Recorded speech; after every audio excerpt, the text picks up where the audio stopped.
Bonjour à tous, bienvenue à cet atelier jeu de rôle. Félicitations aux courageux qui ne sont pas découragés devant le mot jeu. On espère que vous avez tous eu le temps de manger. Aujourd'hui,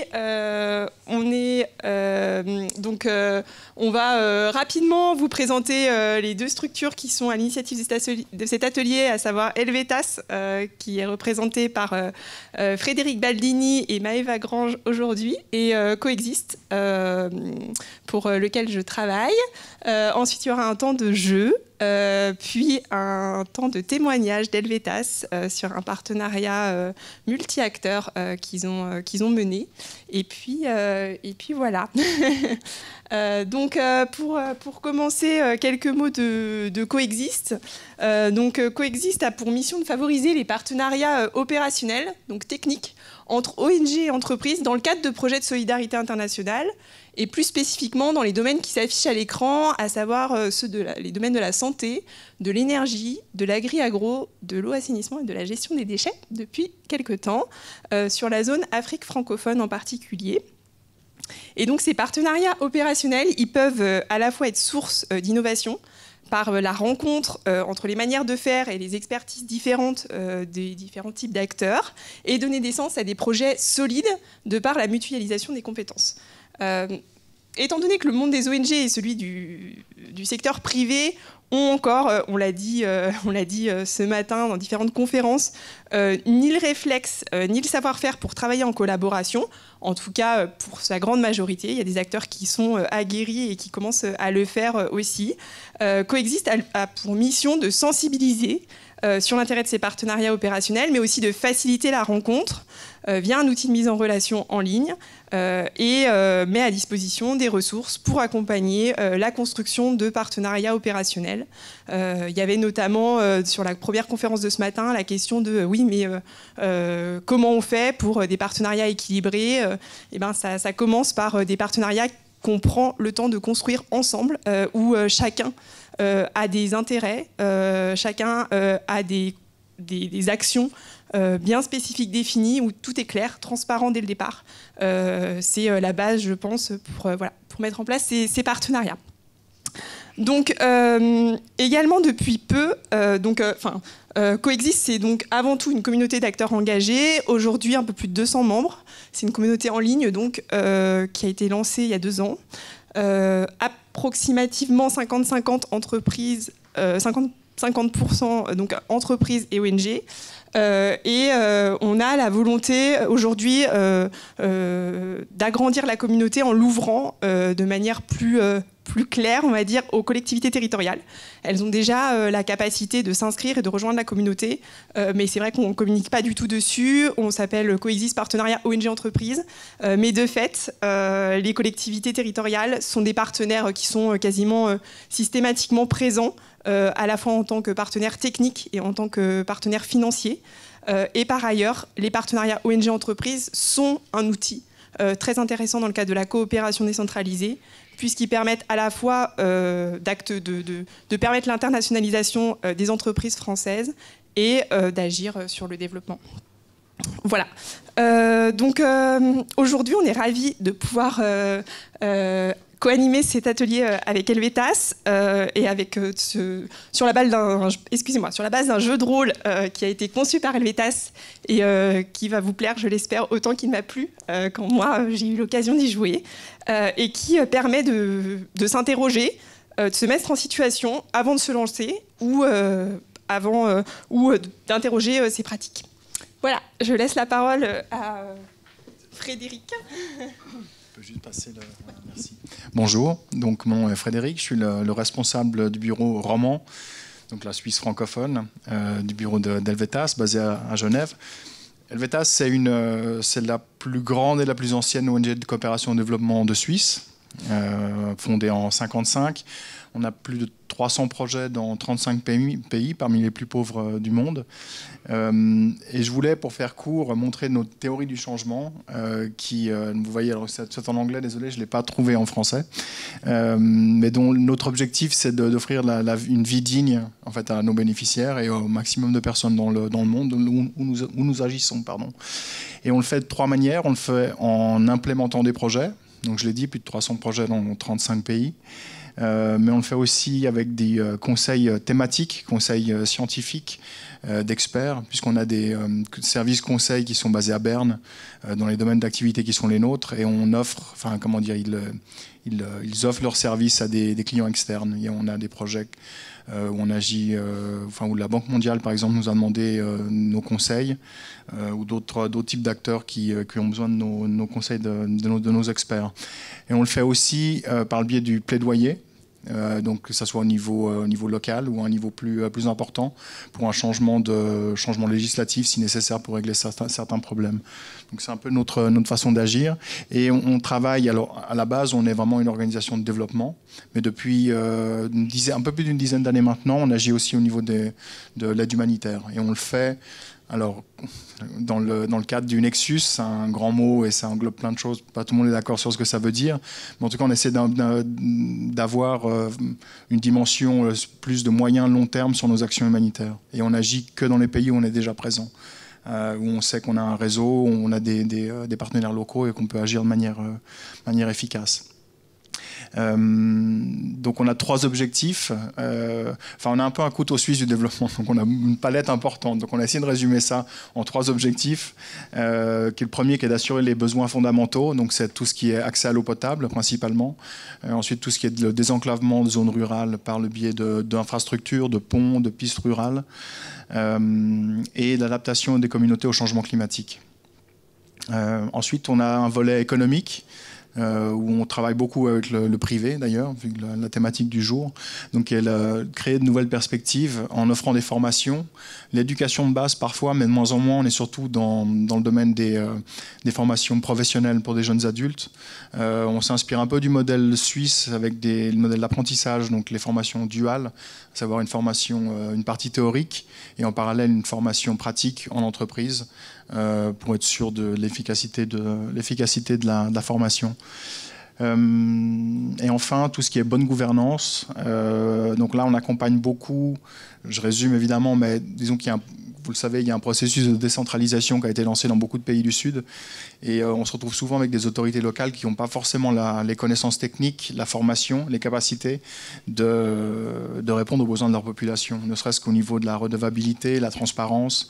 Et donc ces autorités, elles ont besoin d'être accompagnées vers plus de transparence envers les communautés. Et on a beaucoup de travail dans ce domaine-là.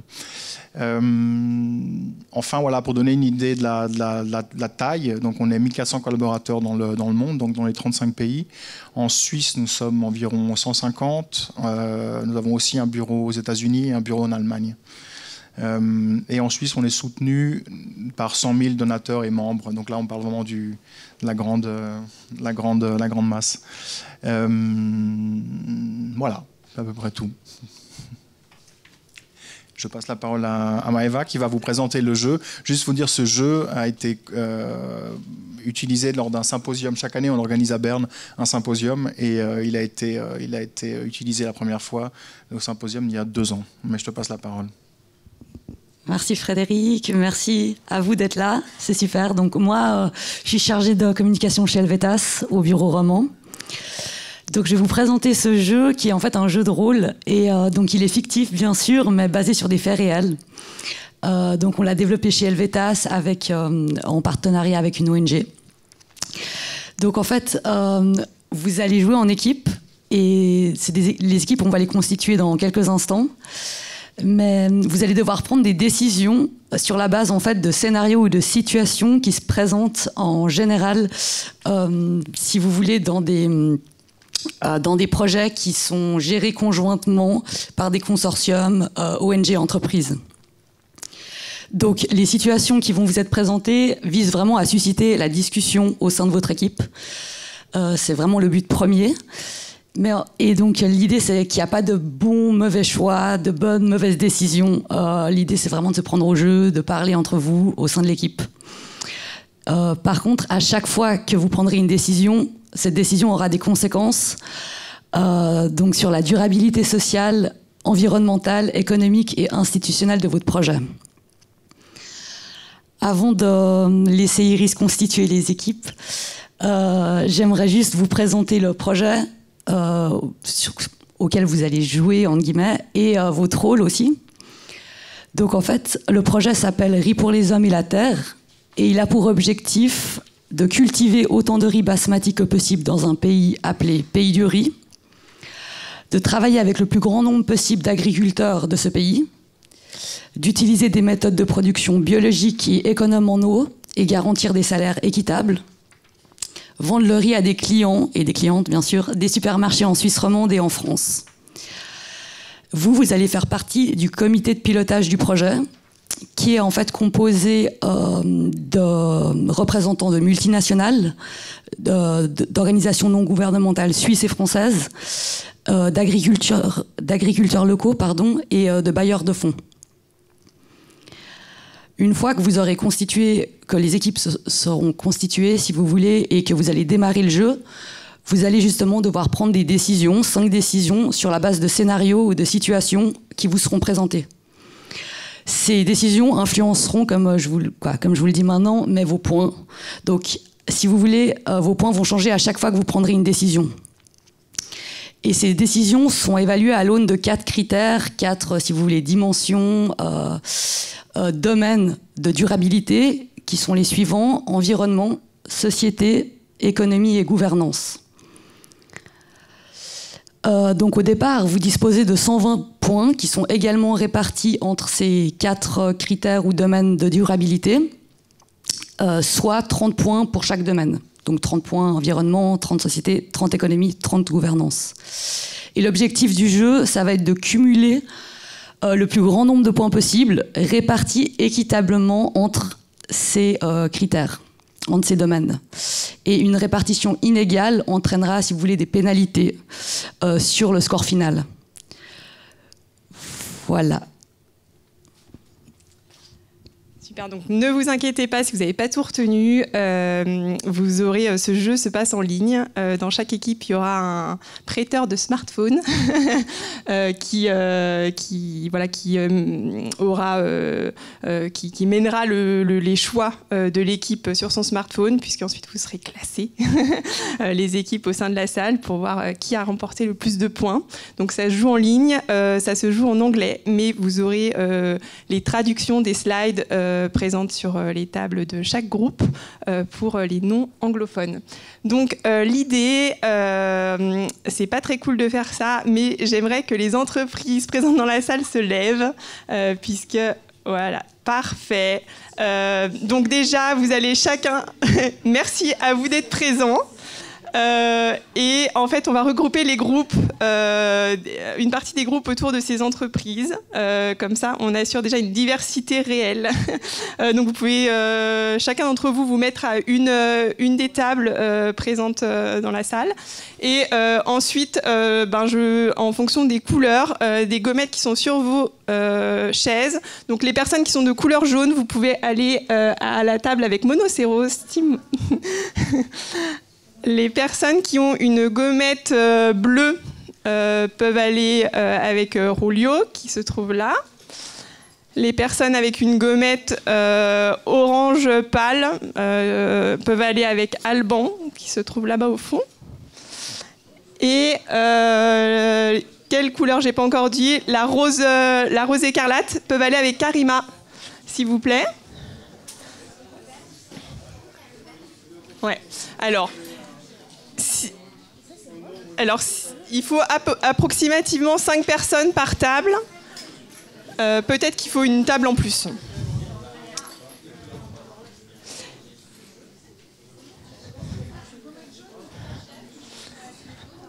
Ouais. Alors, on va créer une table supplémentaire. Il faut être 5 maximum par groupe. Non, en fait, déjà, on va créer une table supplémentaire. On n'ajoute pas de chaises, on crée des tables supplémentaires. Pour des groupes, il y en a une là-bas au fond. Je crois que monsieur cherche la table verte. Monsieur là-bas qui est... Oui, il n'y a pas de table verte, mais du coup, la table au fond, c'est très bien. Et il y a madame. Oui, ouais, Anne-Sophie, si ça va. Oui, bien sûr. Mets-toi une table dessus, peut-être celle-ci. Ouais, c'est pas très tard, ce soleil. quand t'es grand. Il y a du soleil, c'est bien. Alors, avant de vous laisser commencer, l'idée, c'est que vous vous attribuez des rôles au sein de chaque table pour jouer un peu le jeu. Donc, quand il y a une entreprise, elle représente l'entreprise. Idéalement, qu'il y ait une personne qui représente l'ONG. Le but, c'est que vous essayez d'incarner un petit peu la position que vous pensez être celle de ces parties prenantes. Peut-être quelqu'un qui est le bailleur, quelqu'un qui est un agriculteur local. Le but, en tout cas, c'est de susciter les discussions et les débats entre vous. Il y a 5 décisions à prendre et vous aurez à peu près 5 minutes par question. Et nous, on va naviguer entre les groupes pour vous accompagner dans le jeu. Vous avez sur les présentations et ici à l'écran le flashcode pour jouer. Et donc, un smartphone par groupe.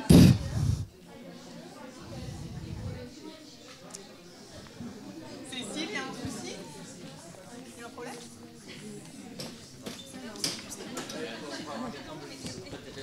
Alors, un grand merci déjà à tous pour votre enthousiasme pour le jeu. Félicitations pour ces débats dynamiques. On a pu voir que les questions suscitaient débat, donc c'était l'objectif. C'est super.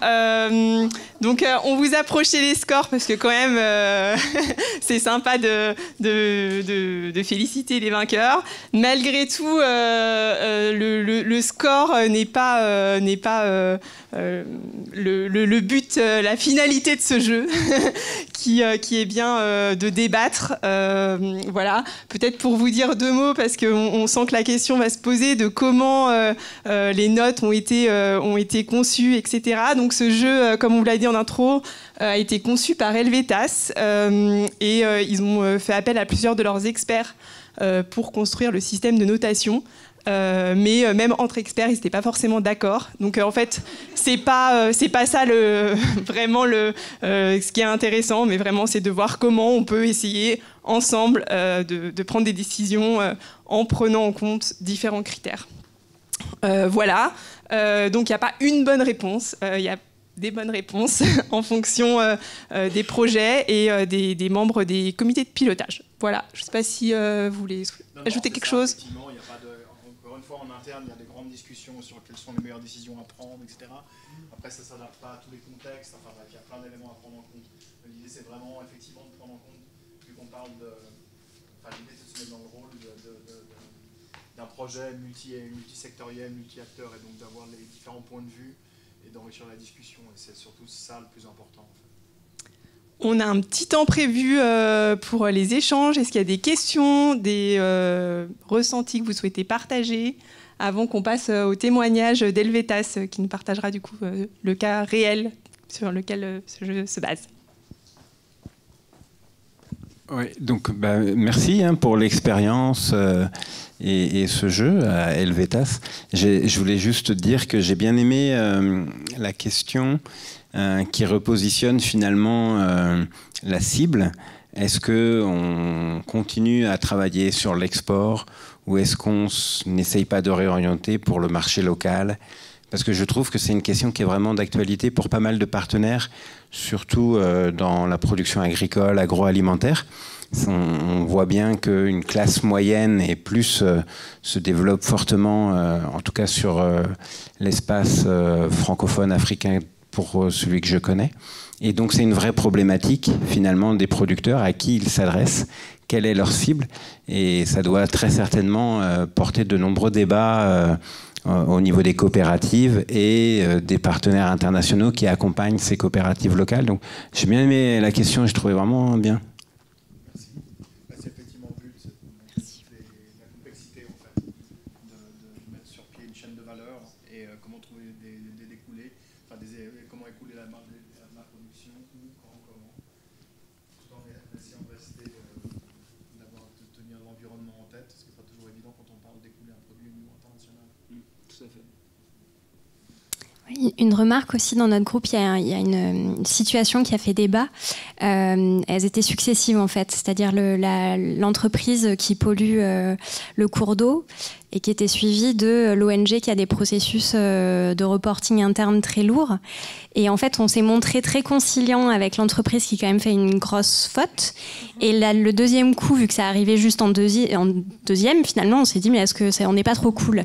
Et en fait, c'est hyper difficile, je trouve, parce que c'est vraiment à ça qu'on est confronté dans un partenariat. C'est-à-dire que potentiellement, des processus internes, on le sait peut-être à l'avance. Est-ce que c'est vraiment très grave ou est-ce que c'est pas forcément rédhibitoire et on peut évoluer ensemble?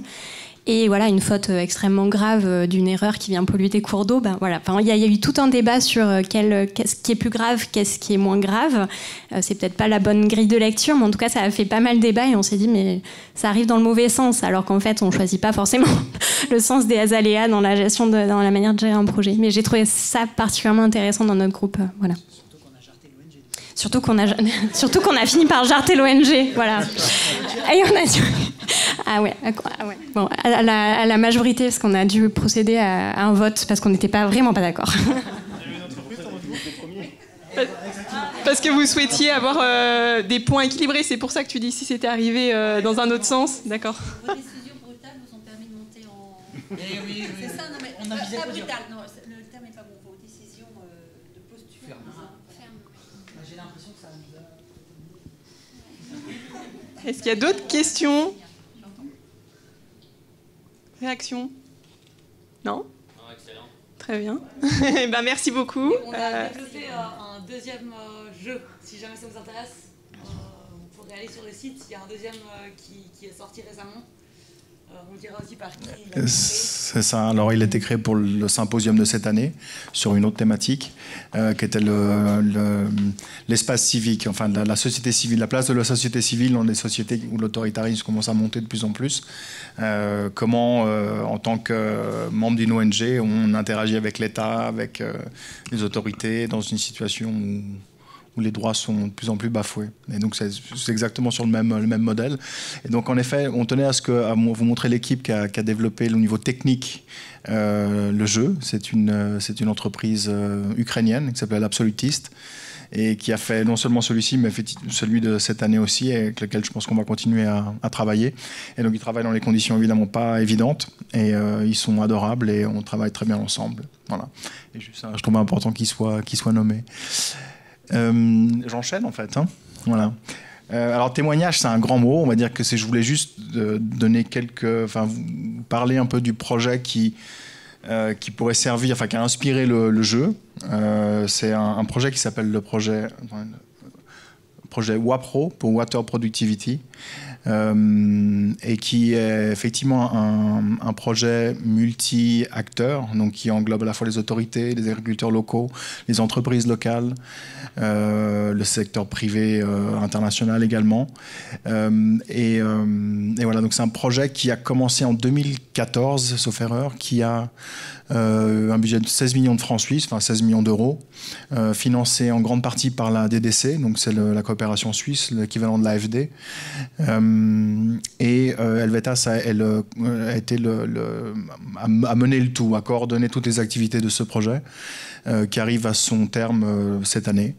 Et qui est parti d'un constat très simple, c'est que l'agriculture utilise 70% des ressources en eau sur la planète, que deux industries en utilisent 30% à elles seules, enfin industrie, production, le coton et le riz, et qui sont deux productions importantes, et que l'idée était d'améliorer alors, la productivité de l'eau. Ça sonne beaucoup moins bien en français, mais bref, en tout cas, utiliser moins d'eau pour produire autant, voire plus. Et donc, c'est un projet qui a été mis en place dans un grand nombre de pays. Ça a commencé en Asie, sauf erreur, voilà, avec l'Inde, le Pakistan, donc des grands producteurs de riz et de coton. Ça a englobé ensuite Madagascar, de mémoire. J'en oublie. Maëva, t'as en tête les autres? Il y avait il y a 16 pays en tout, je ne les ai pas tous en tête, mais bon, bref, le plus important, c'est Inde, Pakistan, Madagascar. Et donc, on a travaillé en consortium sur ce projet, et en utilisant des méthodes, l'idée, donc c'est... Je vais passer au slide suivant, ça sera plus simple. C'est une approche qu'on appelle holistique, push and pull policy. Donc on pousse les agriculteurs à utiliser des méthodes plus économes en eau, Ça peut aller de la micro-irrigation à la longueur du sillon. Alors, me demandez pas, je ne suis pas agronome moi-même, je ne pourrais pas vous répondre, mais la longueur du sillon qu'on utilise quand on produit le riz a une importance, enfin, peut faire diminuer le volume d'eau nécessaire. Quelque chose qui m'a frappé en lisant en m'informant sur le projet, c'est que le riz, par exemple, il n'a pas forcément besoin d'être toujours dans un environnement, enfin, d'être sous l'eau, contrairement à ce qu'on pense en règle générale. Et donc, on peut alterner ça et du coup, utiliser moins d'eau pour produire autant, voire plus de riz. Et pareil pour le coton. Et donc, en incitant les agriculteurs à utiliser ces méthodes, il faut aussi avoir le pull, donc tirer, et faire en sorte que les agriculteurs qui adoptent ces pratiques aient une incitation économique. Parce qu'en soi, utiliser moins d'eau pour eux n'a pas d'intérêt. On peut leur parler de l'environnement, etc. Mais bon, voilà, il faut quelque chose une incitation économique. Et donc, la carotte pour faire avancer. Donc, on tire ça en garantissant l'écoulement de la production de riz et de coton, notamment. Il n'y a pas que ça, il y a aussi le soja, il y a d'autres, mais c'est surtout riz et coton. Et donc, en poussant d'un côté et en tirant de l'autre, on réussit à faire en sorte que les agriculteurs changent leurs pratiques et fassent baisser la consommation d'eau. Donc, on est passé, en moyenne, c'est 25% d'eau en moins sur la totalité des 16 pays. Dans certains pays, ça peut aller bien au-delà. Dans certains pays et certaines cultures, ça monte à 70-80% d'eau en moins utilisée. Donc voilà, donc c'est des résultats probants. Et ensuite, au niveau policy, donc c'est adresser tous les problèmes de gouvernance. Est-ce qu'il y a un problème de législation? Est-ce qu'il y a un problème de cadre légal auquel il faut trouver une réponse pour favoriser ces approches? Et donc, ça peut aller à un changement de cadre législatif s'il y a un problème par rapport à l'utilisation des terres, un tas de problèmes qui peuvent se poser. Et donc, avec ces trois éléments, en fait, on arrive à avoir une approche qui fonctionne bien. C'est un projet dont on est assez fier parce qu'il fonctionne très bien. On aimerait, si on trouve le financement, capitaliser, donc faire un rapport pour pouvoir faire la promotion de ce projet à plus large échelle. Je ne sais pas comment je suis au niveau du timing. D'accord.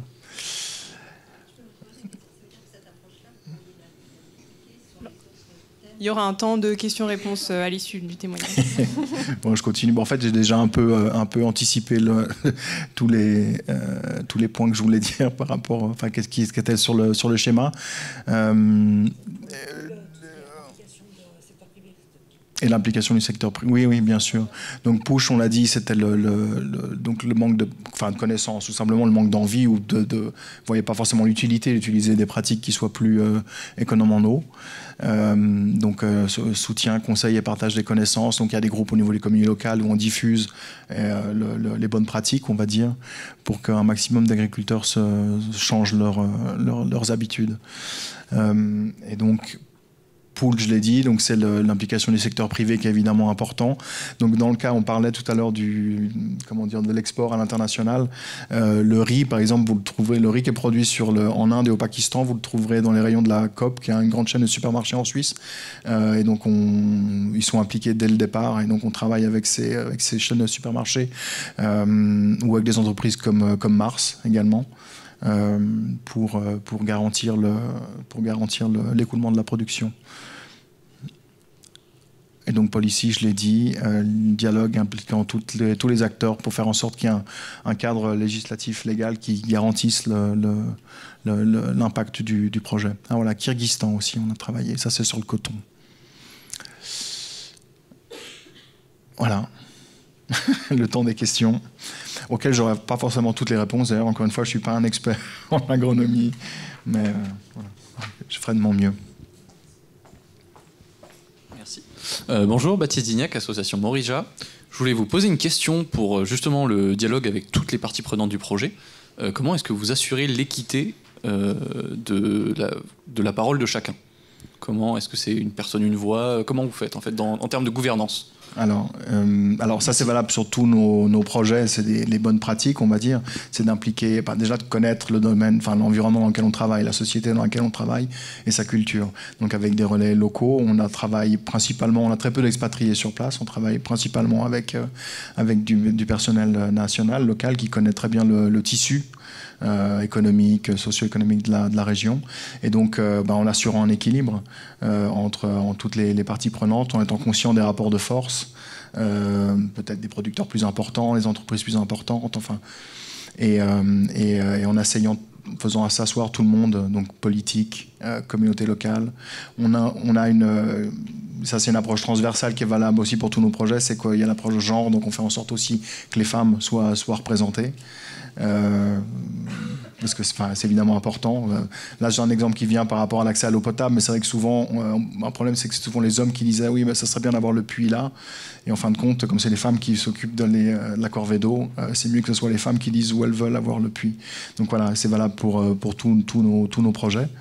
Et donc oui, après, comment dire, à l'impossible, nul n'est tenu, on fait de notre mieux. Peut-être que parfois il y a des erreurs, peut-être, mais en tout cas, en s'appuyant sur notre connaissance du tissu local et en faisant en sorte qu'absolument tous les acteurs soient présents, on fait en sorte que ça soit le plus équitable possible. Merci. Moi, j'avais une question sur la première question du test, là, le petit jeu. Vous avez choisi quoi? De partir sur une certification biologique ou alors de... Personnellement je me souviens pas. Helvetas, ouais. Ah, Helvetas. Alors, je pense que ça dépend des pays. Dans le cadre du riz, il est certifié bio, donc c'est biologique et évidemment commerce équitable. Mais je pense pas que ça a été fait partout. Le coton, je sais que c'est très compliqué. Donc suivant les filières, suivant les pays, je pense qu'il y a des choix qui ont été différents. Encore une fois, chaque situation est différente, donc c'est difficile d'avoir la réponse parfaite et la meilleure pour tous les contextes, quoi. Une belle illustration, par l'exemple. D'autres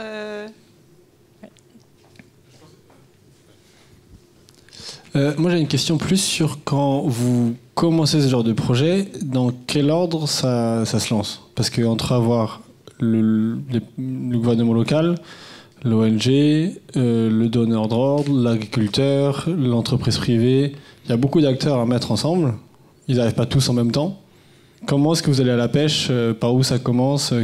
Quoi l'élément déclencheur, tout ça? Alors ça dépendra à chaque fois des pays, mais en tout cas on a les 16 pays dans lesquels on a mis en place cette méthode, c'est des pays dans lesquels on travaillait déjà. Donc déjà ça c'est important, et quand on se lance dans un pays, on sait qu'on va y rester des décennies, donc voilà, l'ancrage local est vraiment important. Donc déjà à la base, si le bailleur de fonds, imaginons que la coopération suisse voudrait qu'on aille travailler dans un pays dans lequel on n'est pas présent, on n'irait simplement pas, parce qu'on ne se sentirait pas en capacité de le faire, en tout cas de manière correcte. Et donc on le fait dans les pays dans lesquels on est déjà ancré localement. Quand on est 30, 40 ans dans un pays, on connaît des coopératives, on a déjà travaillé avec certains acteurs, on connaît. Il se trouve qu'Helvetas, on a souvent de très bons contacts avec les autorités locales. Donc ça facilite aussi le travail. Et donc comment vous dire, ça dépendra encore une fois des contextes, mais là en tout cas je ne connais pas l'historique de ce projet en particulier, mais j'imagine qu'il y a eu des discussions avec la DDC qui avait peut-être ça en tête. Nous on a amené tout l'aspect technique, et ça s'est construit, je pense. Et ça s'est étendu, exactement. Ça s'est fait en coopération avec la coopération suisse, et après avec des entreprises auxquelles on a approché, qu'on savait être intéressantes pour écouler la production. Et voilà, donc je pense qu'encore une fois, désolé, chaque fois j'ai un peu la même réponse, mais ça dépendra aussi des contextes et des pays et de la production.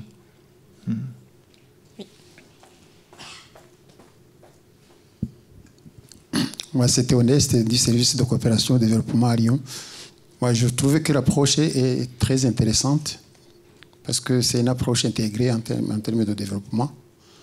Et moi, je voulais tout simplement vous demander comment justement vous faites le suivi sur le terrain. Est-ce que vous avez des expatriés? Ça se passe comment?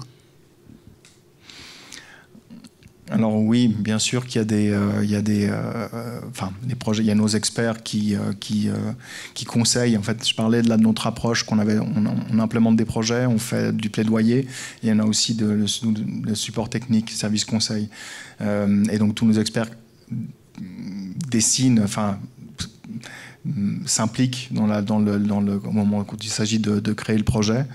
On peut avoir parfois des experts extérieurs. On a évidemment les compétences locales qu'on utilise.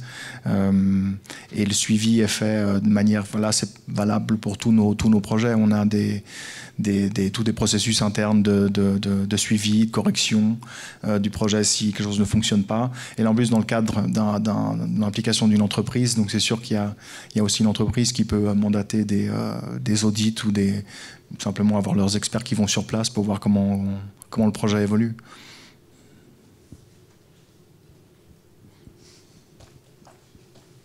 Vous y avez un peu répondu en partie, mais dans le jeu que vous nous avez proposé, vous parlez de comité de pilotage. Et en fait, c'était aussi, ça recoupe un peu plusieurs questions qui ont été posées, mais il y a certes des processus de gouvernance déjà en place dans le pays et il n'est pas forcément question de changer ça, ou en tout cas on s'intègre dans ces processus-là existants.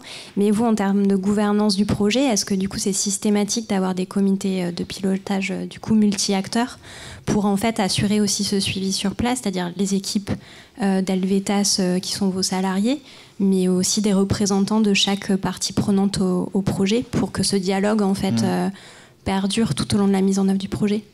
C'est une bonne question. Non, je ne crois pas que ça varie. Non, je ne pense pas que ça soit appliqué à chacun des projets qui sont les nôtres. Je crois que là, c'est vraiment spécifique.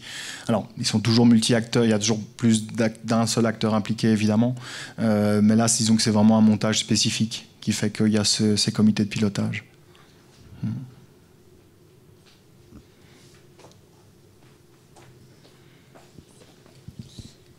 Bonjour. Bonjour. Merci en tout cas, c'est super intéressant. J'avais une question par rapport... vous êtes du coup une organisation qui prône le développement, mais vous dites que vous restez des décennies sur place. Et le risque un petit peu de ce programme, c'est de jamais réussir à partir. Du coup, quel est un peu votre... est-ce que vous êtes ouvert à partir un jour pour justement que ce transfert de compétences soit vraiment efficient sur place et qui vous amène à partir, ou alors est-ce que pour le moment vous n'avez jamais réussi à lâcher un projet? Alors c'est une question qui se pose quotidiennement, si j'ose dire, dans tous les projets de développement, c'est qu'on envisage toujours avec une fin, dans le sens où si ça dure éternellement, c'est qu'il y a un problème qu'on n'arrive pas à résoudre. Et donc voilà, donc oui, il y a toujours un moment où on décide d'arrêter. Et dans ce projet, là, à l'heure actuelle, il va arriver à terme, mais les productions sont mises en place, les bonnes pratiques sont mises en place, le cadre législatif, là où il devait être changé, il a été changé. Donc a priori, c'est un projet qui va continuer, un projet, c'est même plus un projet, c'est-à-dire que c'est des activités économiques qui sont mises en place et qui vont continuer sans notre présence. Plus de questions. Si vous êtes intéressé à en savoir plus sur ce projet, Frédéric disait qu'il y avait plein de documents, ressources à disposition. Donc n'hésitez pas à, soit pour les personnes qui sont inscrites, je pourrais vous envoyer le lien vers ces documents. Celles qui ne s'étaient pas inscrites au préalable, vous pouvez prendre, soit je vais laisser un papier, vous pourrez noter vos coordonnées si vous êtes intéressé à recevoir ces documents, soit vous prenez ma carte de visite et vous m'envoyez un mail. Voilà, toutes ces options sont possibles. Pour en savoir plus, je vais récupérer la petite télécommande. Ah, pardon. Merci. Donc, pour clore, moi, je veux dire un grand merci à Helvetas pour sa collaboration dans le cadre de cet atelier, parce qu'ils ont mis gracieusement à notre disposition ce jeu. L'entreprise ukrainienne qui, comme vous l'avez vu, a mis à nos dispositions un classement mis à 0 pour la journée. Et puis voilà, tout le temps pris en amont de préparation, le temps de présence et de témoignage. Donc vraiment un énorme merci à eux. Merci à vous d'avoir joué le jeu. Avant de clore cet atelier, merci. Si cet atelier vous a plu et que vous n'êtes pas encore membre de Coexiste, N'hésitez pas à vous rapprocher de moi pour en savoir plus sur les partenariats de co-construction, pour vous rejoindre la communauté de pratiques ONG Entreprises. On a aussi toute une banque de données pour monter en compétence sur ce sujet. On a notamment lancé tout récemment une série de podcasts qui retrace toutes les étapes de la démarche partenariale, avec des boîtes à outils pour chacune des étapes, des exemples de conventions, des outils vraiment pratico-pratiques pour vous aider dans la mise en œuvre de vos partenariats opérationnels. Donc, n'hésitez vraiment pas. Non, pardon, c'était juste... C'est la lumière. Je vous ai de l'ombre. Encore la vue. Donc voilà, pour ceux qui sont encore là demain, moi j'aurai un stand Coexiste. Je serais ravie de répondre à vos questions. Et puis, écoutez, on va vous libérer. Dans 5 minutes, dans cette même salle, il y aura le soutien par les pairs, une étape clé dans le parcours des travailleurs humanitaires. Et dans la salle de conférence, vous trouverez l'intégration des politiques environnementales dans les ONG comme axe d'amélioration continue. Bonne poursuite de journée. Merci à tous.